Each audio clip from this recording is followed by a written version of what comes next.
केला बेचने वाली चुड़ैल। एक बार की बात है, जादूपुर नाम के एक गांव में करतब दिखाती एक औरत एक रेड्डी के लिए गांव में आती है।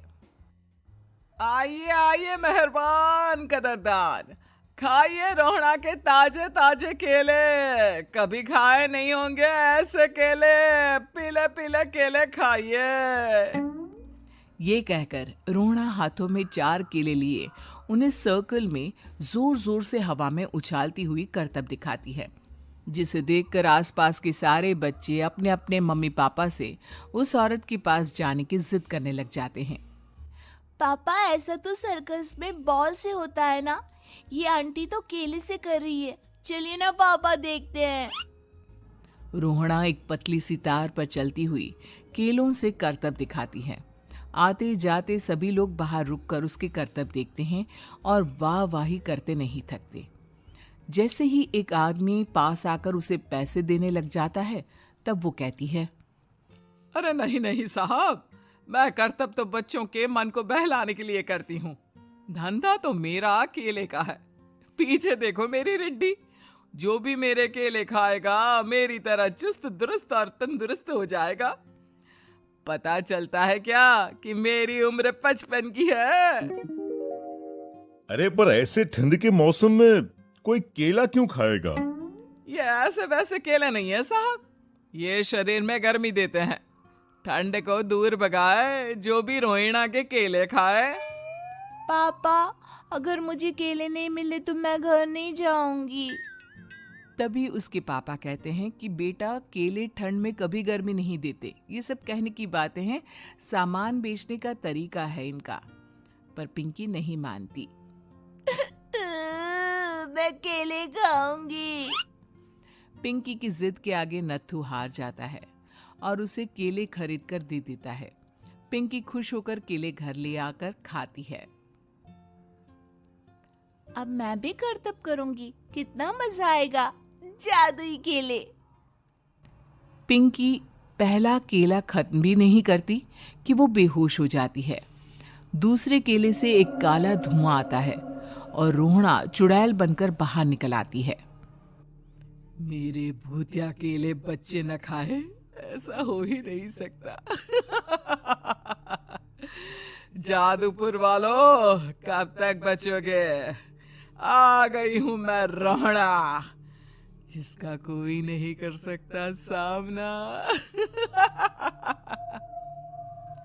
रोहड़ा पिंकी को गोद में उठाकर काले धुएं में कहीं गायब हो जाती है। शाम के वक्त नत्थू घर लौटता है और पिंकी को घर में ना पाकर उसकी माँ से कहता है, माँ पिंकी कहाँ है? अरे बेटा, उसे तो तू सुबह करतब दिखाने ले गया था ना, फिर कहाँ वापस आए तुम दोनों? मुझे लगा तू उसे अपने साथ मंडी ले गया होगा। हे भगवान, मेरी बच्ची कहाँ गई? मैं उसे घर ही तो छोड़कर गया था माँ।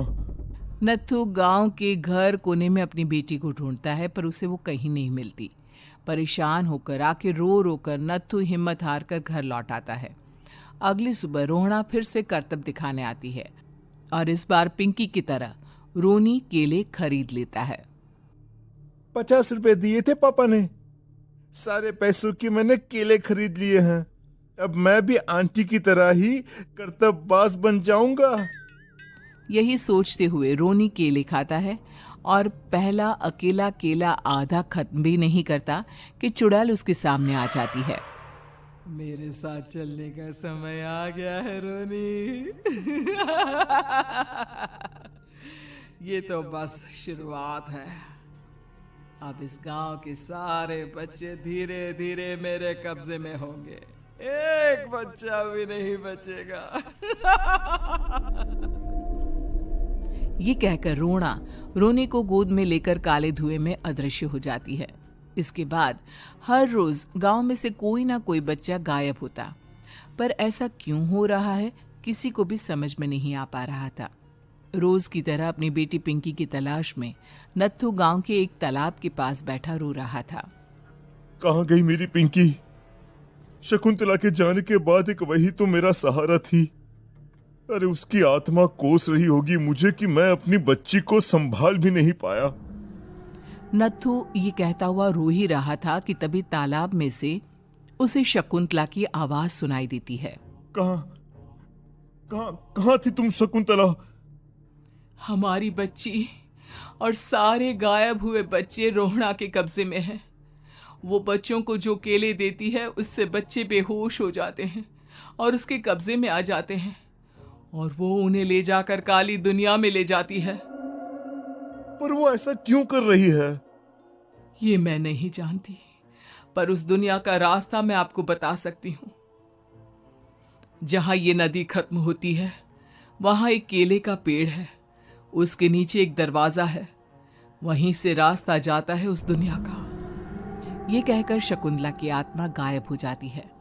गांव के सभी लोग झुंड बनाकर उसी रास्ते से काली दुनिया में चले जाते हैं और वहां देखते हैं कि सारे बच्चे वहां काम कर रहे थे। पापा मुझे ले चलो यहाँ से। पापा पापा। सभी बच्चे अपने मम्मी पापा से लिपट जाते हैं। तो तुम लोग यहाँ तक आ गए? क्यों हमारे बच्चों को पकड़ लिया तूने?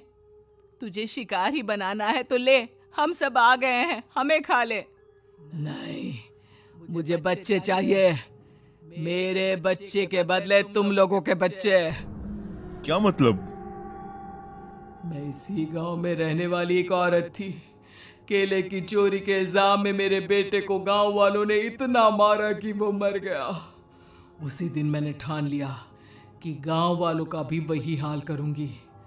कुछ दिन बाद बेटे के चले जाने के दुख में मैं भी मर गई और मेरी भटकती आत्मा एक चुड़ैल बन गई और फिर मैंने बदला लिया तुम सबके बच्चे छीनकर।